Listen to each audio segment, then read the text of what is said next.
Imagine a virus so deadly that it doesn't just kill you, it erases who you are before your heart even stops beating. A pathogen that inflames the brain, causing seizures, personality changes, and a coma within 48 hours. It has no cure, it has no vaccine, and it kills up to 75% of the people it touches. Now, imagine this biological bomb dropping into one of the most densely populated regions on Earth. In May 2018, that is exactly what happened. The fuse was lit, the clock was ticking, the world was standing on the edge of a catastrophic pandemic that could have rivaled the Black Death. But it didn't happen. The apocalypse stopped at one single door. Why? Because the woman standing behind it refused to open it. She didn't run, she didn't panic. Instead, she looked the monster in the eye, wrote a final letter to her husband, and made the ultimate sacrifice to save us all. This is the true, terrifying, and heartbreaking story of the nurse who stopped the apocalypse single-handedly. Welcome back to the channel. I'm Dr. Aria Wells. If you are new here, we dive deep into the most fascinating and terrifying medical mysteries in history. If you believe that real-life heroes deserve to be remembered, and if you want to support a channel that prioritizes science and storytelling, please take a second to hit that like button. It really helps the algorithm share these important stories. And if you haven't already, subscribe and turn on notifications so you never miss a case file. Now, let's go to Kerala, India, and open the file on the hero we almost lost to history. To understand the magnitude of what Nurse Lini Puthussery did, we first have to understand the enemy she was facing. We aren't talking about the flu. We aren't even talking about Ebola. We are talking about Nipah. In the hierarchy of virology, Nipah sits on a throne of bone. It is a zoonotic paramyxovirus, a distant cousin of the measles, but with a horrifying twist. While measles attacks the skin and lungs, Nipah targets the central nervous system. Specifically, it hunts for a receptor called ephrin B2, which is found in high concentrations in two places, the lining of your blood vessels and your brainstem. When Nipah enters the body, usually through contaminated fruit or direct contact, it acts like a match in a dry forest. It causes severe vasculitis, inflammation of the blood vessels, effectively choking off the blood supply to your organs. But the real horror happens in the brain. The virus crosses the blood-brain barrier with terrifying ease. Patients don't just get sick, they get confused. They forget who they are, they hallucinate, and then the seizures begin. In May 2018, the Perambra Taluk Hospital in Kerala, India, was just having a normal, busy week. It is a small government hospital, the kind of place that is always overcrowded, understaffed, and full of the sounds of coughing, crying babies, and rattling gurneys. It was hot, humid, and chaotic. Into this chaos walked a young man named Mohammed Sabith. He was 26 years old. He came in complaining of a high fever and a headache. Now, as a doctor, I can tell you that fever and headache is the most common, unhelpful diagnosis in medicine. It could be dehydration. It could be a sinus infection. It could be stress. Nobody looked at Mohammed Sabith and saw the horseman of the apocalypse. They just saw a sick young man who needed a bed. This is where the tragedy begins. Because nobody knew what Sabith had, there were no hazmat suits. There were no negative pressure isolation rooms. There was just a standard ward filled with other patients, nurses, and families. And attending to him that night was a 31-year-old nurse named Lini Puthussery. Lini was not a specialist in exotic diseases. She was a daily wage nurse, working hard to support her family. She had a husband, Sajish, who worked abroad in Bahrain to send money home, and two beautiful little boys, aged 5 and 2. She was the heart of her family, the kind of nurse who held patients' hands when they were scared, who cleaned them up when they were too weak to move, and that compassion is exactly what the virus used against her. We know now that Nipah transmits through bodily fluids, saliva, sweat, respiratory droplets. When Lini cared for Sabith, she was doing what every great nurse does. She was close to him. She wiped his brow. She adjusted his IV lines. She likely comforted him as the headache turned into agony and the confusion set in.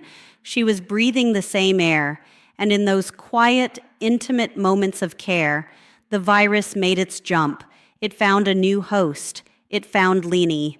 Mohammed Sabith died very quickly. His symptoms escalated from a fever to massive encephalitis, brain swelling right in a matter of hours. He passed away and the doctors were puzzled. It looked like meningitis or maybe Japanese encephalitis. But then something terrifying happened. Sabith's brother, Salih, started showing the same symptoms. Then his aunt. The dominoes were starting to fall. The hospital staff began to whisper. This wasn't just a fever, this was a cluster. And in epidemiology, a cluster is the scariest word in the dictionary. It means the fire has jumped the containment line. Within days of Sabith's death, Lini started to feel it. It probably started as a tickle in the throat, a heaviness in the limbs, the kind of fatigue you try to explain away. "I'm just tired," she probably told herself. It was a long shift. I'm stressed about the patients, but Lini was a medical professional. She knew the human body. And as the fever spiked, violent and sudden, she realized with a sinking heart that this was not exhaustion. She looked at the timeline. She looked at the patient she had spent the most time with, and she realized the horrifying truth. She had what Sabith had. This is the moment where Lini Puthussery stops being just a nurse and becomes a legend. Most people, when faced with a deadly unknown illness, would panic. Their instinct would be to run to their family, to hug their children, to seek comfort in the arms of the people they love. Lini wanted that. God, she must have wanted that more than anything in the world. Her husband, Sajish, had just flown back from Bahrain because he heard she was sick. He was on his way to see her. Her 2 little boys were waiting for their mom to come home. But Lini knew the math. She knew that whatever was burning through her veins was highly contagious. She knew that if she went home, if she hugged her 2-year-old, if she kissed her husband, she wouldn't just be greeting them, she would be sentencing them to death. So she made a decision that breaks my heart every time I think about it. She isolated herself. She checked herself into the isolation ward of the medical college hospital, not as a nurse, but as a patient. She told the doctors to keep everyone away. She refused to let her family come close to her. Imagine the strength that takes to be dying, to be scared, to be in pain, and to enforce a wall between you and the only people who can comfort you, because you love them too much to let them near you. As the virus ravaged her brain, causing the telltale swelling and seizures, Lini fought to stay lucid for one final task. She needed to say goodbye. She couldn't speak. She was intubated or too weak, so she asked for a piece of paper. With a trembling hand, she wrote a letter to her husband, Sajish. This letter has since become one of the most famous documents in medical history. It is short, scrawled in her native language of Malayalam, but it carries more weight than 1,000 textbooks. She wrote, "Sajisheta, I am almost on the way. I don't think I can see you again. Sorry. Please take care of our children. Poor Kunju. Take him to the Gulf with you. Don't leave them alone like our father did. Please love them a lot. I am almost on the way." There is something so hauntingly calm about that line. She accepted her fate. She wasn't angry. She wasn't screaming. She was simply reporting for her final shift. Her only concern was for her children. She died shortly after writing that note. She was 31 years old. But the tragedy of Lini's death is only half the story. The other half, the miraculous half, is what happened because of her death. You see, because Lini identified the link between herself and Mohammed Sabith, she gave the doctors the crucial clue they needed. Her sickness proved that human-to-human transmission was happening. It proved that this was a contagious outbreak, not just a random environmental poisoning. Because of Lini's sacrifice and the immediate alarm she raised, the Kerala government swung into action with military precision. They didn't wait. They traced every single person Lini had touched. They traced everyone Sabith had touched.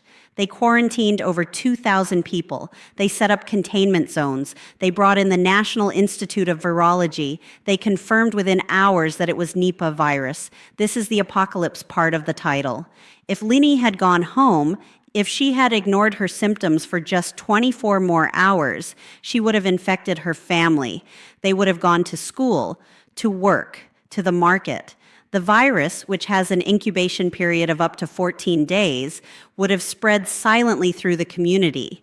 In a country like India, with a population density that high, a Nipah outbreak is the nightmare scenario. It could have traveled to the airports. It could have gone global.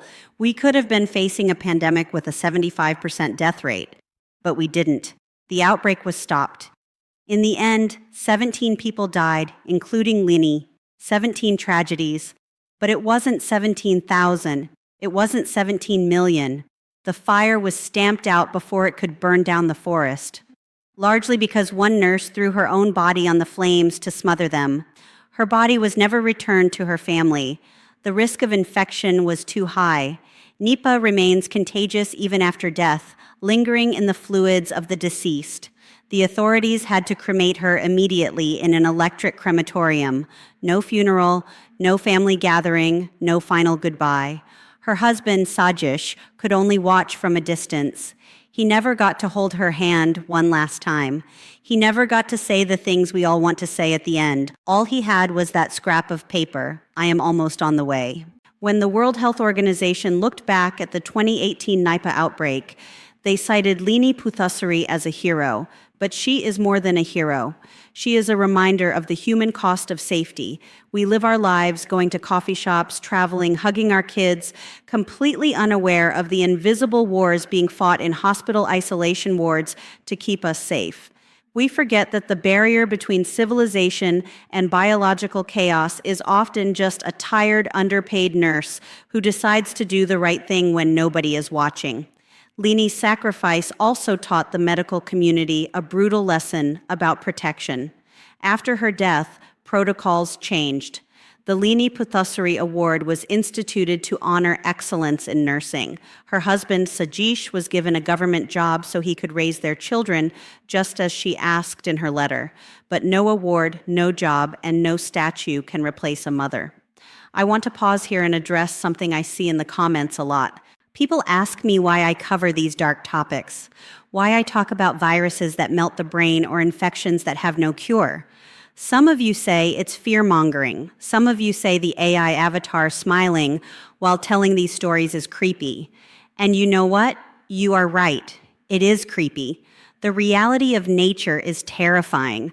The biological machinery that governs life and death is cold, efficient, and often cruel. But stories like Lini's are why I do this, because in the midst of that cold, cruel biology, there is humanity, there is love, there is a mother who loved her children so much that she chose to die alone so they could live. We study the darkness to find the light. We study the virus to appreciate the nurse. The 2018 Nipah outbreak is technically over, but the virus is still out there. It lives in the fruit bats of Southeast Asia. It hangs upside down in the trees, waiting for the next spillover event. We cannot kill it. We cannot eradicate it yet, but we can be ready for it. And the reason we are better prepared today than we were yesterday is because of the lessons we learned from Kerala. So, the next time you hear about a mystery virus or an outbreak, don't just think about the statistics. Don't just think about the death rate or the scary maps. Think about the people standing in the doorways. Think about the Linis of the world who stand between us and the abyss, holding the door shut with everything they have. To the family of Nurse Lini, if by some miracle this video ever reaches you, the world has not forgotten. We know her name, we know her story, and we are still here, safe in our homes, because she was there, in that room, doing her job. Thank you for watching this case file. This was a heavy one, I know, but it is one of the most important stories I will ever tell. If you found value in this, if you learned something, or if you just want to honor Lini's memory, please share this video. The algorithm is great, but word of mouth is better. Let's make sure everyone knows who she was. I'll see you in the next deep dive. Stay curious, Stay safe, and as always, wash your hands. I am Dr. Aria Wells. Case closed. This is the true, terrifying, and heartbreaking story of the nurse who stopped the apocalypse single-handedly. Welcome back to the channel. I'm Dr. Aria Wells, and if you are new here, we dive deep into the most fascinating and terrifying medical mysteries in history. If you believe that real-life heroes deserve to be remembered, and if you want to support a channel that prioritizes science and storytelling, please take a second to hit that like button. It really helps the algorithm share these important stories. And if you haven't already, subscribe and turn on notifications so you never miss a case file. Now let's go to Kerala, India, and open the file on the hero we almost lost to history,